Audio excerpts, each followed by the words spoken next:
we've sort of followed up on this work by looking at how medications might alter this, these alterations in neuronal complexity.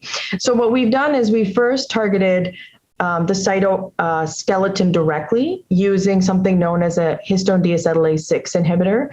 And so HDAC6 is known to be sort of something that regulates post-translational modifications of tubulin. And so tubulin is really important for allowing neurite outgrowth and degradation.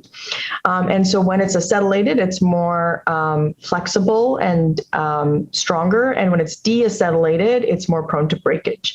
And so since we saw decreased neuronal complexity in head pain processing regions, we thought, well, what if we restored that neuronal complexity by increasing tubulin acetylation?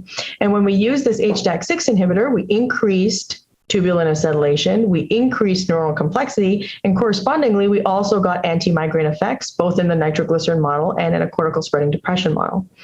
What we then did was to follow it up by looking at a CGRP receptor antagonist, CGRP. And so this has nothing to do, as far as we know, CGRP receptor antagonisms doesn't directly impact the cytoskeleton. But what we did find is that corresponding with its anti-migraine-like effects, it also restored neuronal complexity in these brain regions that we saw changes. And so it sort of suggests that there's this correlation between migraine therapy, effective migraine therapy, and restoration of that neuronal complexity that we observe. And so this, I think, might be kind of a cool way. First, it opens up the possibility of using things like HDAC6 inhibitors for migraine or other things that might affect the cytoskeleton. But it also is sort of an interesting drug discovery or drug development aspect, because this might be another way to sort of predictively understand whether drugs might be effective or not.